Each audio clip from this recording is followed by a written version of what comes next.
Hello everybody and welcome to Insider's Guide. Today we're discussing one of Wisconsin's most unsung ski areas, Tyrol Basin. With it being the closest ski resort to Madison, Tyrol has become a go-to spot for UW students and locals looking to get in some turns. For those unfamiliar, in this series we tell you everything we'd want to know before skiing a mountain for the first time. So without any further ado, let's begin an Insider's Guide to Ski Resorts, Tyrol Basin.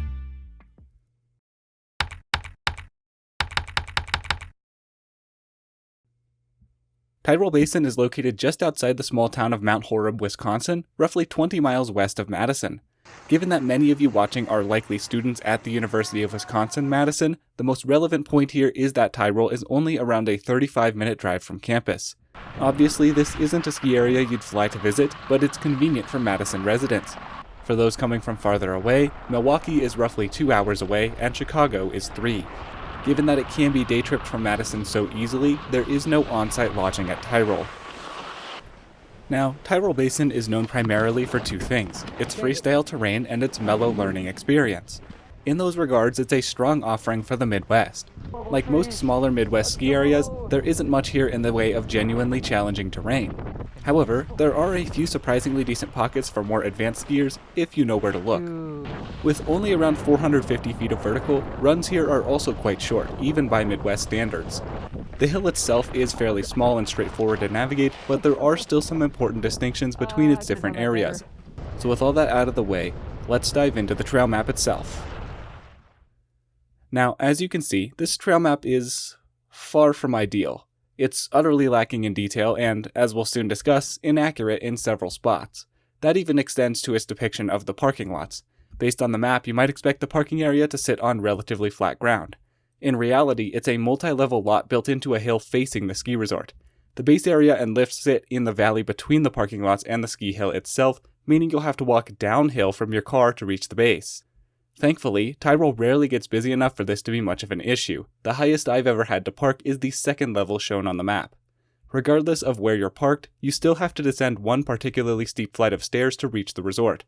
These stairs can get quite icy, and I've seen several people fall here over the years, so please be cautious and use the railing on your way down. At the bottom of these stairs, you'll find the ticket windows and rental facilities on your right. As of 2026, Tyrol still uses Wicket tickets, a bit nostalgic for more experienced guests. If you go left from the bottom of the steps, you'll find a pathway leading to the main lodge. This is a 2-level lodge, with the cafeteria on the first floor and a bar on the second. Although the second floor can get a bit busier, its livelier atmosphere makes it my preferred place to sit. As for food, I'd highly recommend the cheese curds. Most people will start their day by heading into the lodge, finding a table to gear up at, and leaving their belongings there while they ski. I'd recommend doing the same if you have anything you don't want to carry around or leave in the car throughout the day. Between the ticket and lodge buildings, you can continue straight out to Lift A. Rather conveniently, Tyrol Basin generally gets harder as you move from lookers left to right. For the record, lookers left and right are what you see when looking from the bottom of the hill or at the trail map. Meanwhile, skiers left and right are the inverse, as they're what you see when you're actually skiing down. For this video, we'll work from lookers left to right, and we'll try to keep things in lookers terms. The two lifts on the far left, Uselman's Express and Trollway Transit, are magic carpets intended for true first-timers. Keep in mind here the necessary spacing between riders, which is enforced by markers and the operators. For some reason, despite it being significantly shorter, I remember the terrain under Uselman's being a touch steeper than the terrain under Trollway, although both are solid places to learn. On the Trollway run, be aware that heading too far skiers left can put you into the path of some of the more aggressive Barnyard Park riders, so I'd recommend staying relatively close to the carpet. This is less of an issue over on Uselman's. One last thing to note is that there's a fair bit of distance between the bottoms of these two carpets. For true first-timers, I'd recommend simply taking off your equipment and walking between them if you choose to ski both. I'm going to skip over the Barnyard tow rope for now, since most people access that terrain from Lift A. Speaking of which, Lift A is the first of 3 triple chairs that service Tyrol Basin's terrain. It is by far the most park-focused chair on the hill, so if that's your jam, head straight here.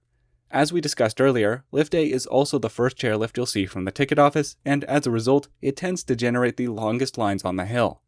They typically don't exceed 5 minutes, but most of Tyrol's other lifts rarely see any wait at all. Before getting into Lift A's runs themselves, I want to briefly mention this beginner tow. I don't think I've ever seen it run, nor was there ever a terrain park built here. I wouldn't count on it being available during your visit. One last thing to note before discussing terrain. Lifts A and B both end at effectively the same point. As such, you can access all of the runs from Sunrise to Upper Sandys using either lift. In practice, however, most people use Lift A to lap the run's lookers left of Elbow, and Lift B to lap Bump Buster and right. Sunrise is one of the longer runs in this pod, largely because it doesn't travel strictly down the fall line. Additionally, it typically has terrain park features on it. Since park skiing isn't really my forte and the exact features can vary each season, I won't go too in-depth on the specific setups found in many of Tyrol's parks. Towards the bottom of Sunrise, as you approach Trollway, the trail gets a touch flat, so be sure to keep your speed. I'd recommend taking Trollway over Uselman's to return to Lift A. Tobel is very similar to Sunrise, except it runs much more directly down the fall line and is typically home to fewer features. This is also a good point to mention that Tyrol Basin does allow you to ski its tree terrain when snow coverage permits. The official designated tree runs are marked in the orange hash, while the gray zones are technically skiable as well, but not patrolled. This marked section in between Sunrise and Tobel is actually a good bit of fun. It gets carved out over the course of the season and often ends up flowing almost like a mountain biking single-track trail. That said, coverage in Tyrol's tree terrain can get pretty spotty, and you may very well find yourself skiing over the occasional patch of dirt. From any of the three routes we've just discussed, you can also connect onto Hans Down, which places you at the top of the tow rope. The section of Hans Down adjacent to the lift is almost always set up as a jump line, typically consisting of 2 to 3 moderately sized jumps. Barnyard, on the other hand, is home to some pretty heavy-duty rails, easily the largest features on the hill. It's worth noting that you have to ride the tow rope from the looker's left side. As such, if you're coming from Hans Down, you'll have to somewhat awkwardly duck under the tow rope at both the bottom and the top to get back onto the run. If you've never lapped a terrain park using a tow rope before, they make for extremely quick and efficient laps, but they're also an absolutely brutal forearm workout. They'll shred your gloves pretty quickly as well if you're doing repeated laps, so I'd recommend bringing a secondary pair if you plan on spending the majority of your time here. Most skiers end up stashing their poles at the bottom of the tow rope, which is more efficient for both riding the lift and skiing the park. One last note before we move on. Believe it or not, Tyrol actually manages to open a terrain park for a short period in June in most years through extensive snow farming. The bottom of Lift A is where they typically set up their summertime terrain park, which is definitely a fun thing to check out if you happen to be in town while it's running. In order to get to Lift B, you'll first have to ride Lift A. However, once at B, you may want to stay there if A had a line. The 3 single black runs here, Elbow, Bump Buster, and Twister, are all solid, steep cruisers that head pretty much straight down the fall line. I don't find any of the tree skiing around Lift B to be particularly great, so I'd recommend exploring elsewhere. There is, however, an excellent booter in the middle of Twister, near the lift tower about halfway down the run, that allows for some solid airtime.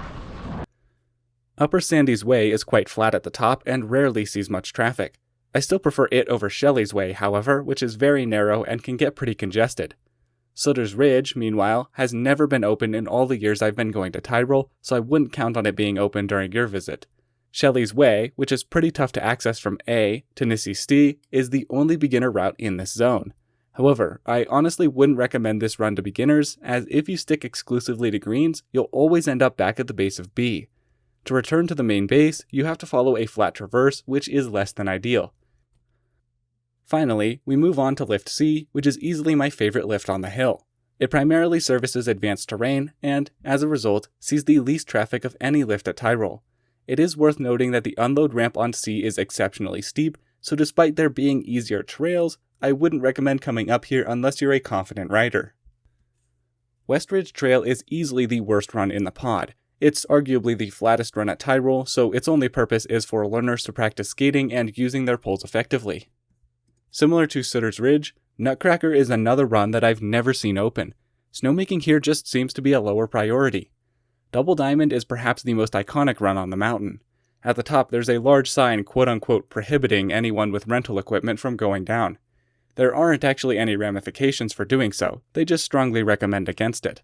The character of Double Diamond itself can vary quite a bit depending on the season, as I've seen it both consistently groomed and left to develop moguls. Regardless of groom status though, Double Diamond is perennially icy. It's a steep but relatively short pitch, and you'll want to make sure you scrub enough speed before making the turn onto Lower Sandy. Compared to the single blacks at Tyrol, Double Diamond is a noticeable step up in difficulty. Directly underneath the upper portion of the Lift C lift line, you'll find some of my favorite trees on the hill. They're nicely spaced, have a decent pitch, and are generally a lot of fun to ski. If you head a bit skiers left before filtering onto Daredevil, you'll also find a really fun cliff band with several 5 to 8 foot drops. There's also usually a fantastic booter on the skiers left side that spits you right out onto Yodeler. Yodeler itself is a fairly standard cruiser, but it's home to what is, in my opinion, the best roller on the mountain about halfway down the run. If you time your jump correctly, you can get some really nice airtime off of it. Daredevil is a fun alternative to Yodeler that snakes its way back to the Lift C lift line. It's a bit less sustained than Yodeler, but offers a nice variation to mix things up. In addition, if you cut into the trees skiers right of the lower portion of the run before merging onto lower sandies, you'll find some more sizable rock drops. Admittedly though, the landings on these are extremely flat. The Underwood Way is one of my favorite runs off Lift C. While it doesn't really have the most sustained steep pitch, it's quite isolated, offering a feel unique to Tyrol as a whole. Uller's Alley isn't really much of a trail, as it just allows you to access this unmarked tree terrain lower down. Speaking of which, this zone is home to the most technical terrain on the mountain. You can find all sorts of drops, chutes, and even a few mini straight lines here if you know where to look. Even more so than the rest of Tyrol's tree terrain, coverage in here can get really dicey, and I would not recommend it unless you're experienced. Regarding egress from C, most people will ride up B an additional time and descend down to the main base from there. However, if you keep your speed up, you can fly through the flat traverse adjacent to the lake and end up at the main base with minimal effort. That's about all there is to cover for Tyrol's terrain. One last thing worth noting is that Tyrol Basin, like most Midwest ski hills, offers night skiing across 100% of its terrain. Most of the mountain is decently well lit, but some of the runs under Lift C don't have the best illumination. If you're new to night skiing, I'd recommend sticking with lifts A and B until you're comfortable enough skiing in limited visibility to venture over to Lift C. Of course, be extra cautious about venturing into the woods at night. Alright, that about wraps it up for Tyrol Basin. Now go check out another episode of Insider's Guide, all about other fine resorts around the world. As always, please leave any questions down below. If you enjoyed this video or found it helpful, please consider subscribing to help support this stream. Thank you all so much for watching. All my love, I'm out.